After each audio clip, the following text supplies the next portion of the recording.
স্কুলে আমাদের শেখানো হয় কে মোবাইল ফোন আবিষ্কার করেছেন, কিন্তু খুব কমই শেখানো হয় কিভাবে নতুন কিছু আবিষ্কার করতে হয়।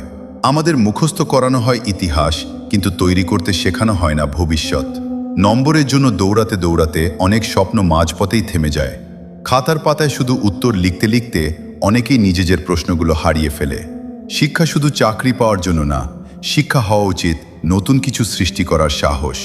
কারণ পৃথিবী মনে রাখে শুধু পরীক্ষার নাম্বার না, পৃথিবী মনে রাখে সেই মানুষদের যারা নতুন পথ তৈরি করে গেছে।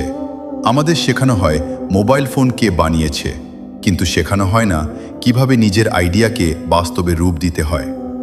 স্কুলে মোবাইলের ইতিহাস পড়ানো হয়, কিন্তু ভবিষ্যতের প্রযুক্তি তৈরি করার সাহস খুব কমই শেখানো হয়।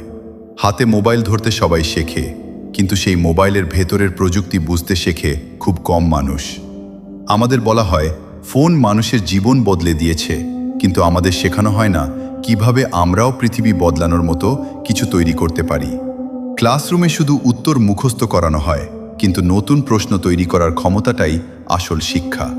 মোবাইল ব্যবহার করা সহজ, কিন্তু সেটি বানানোর স্বপ্ন দেখার সাহসটাই সবচেয়ে কঠিন।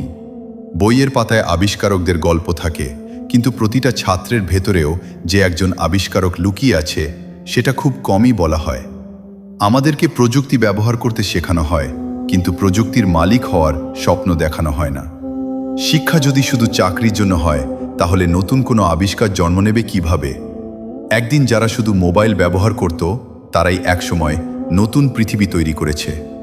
আমাদের শেখানো হয় মোবাইল ফোনের দাম কত, কিন্তু একটা আইডিয়ার মূল্য কত বড় হতে পারে সেটা শেখানো হয় না।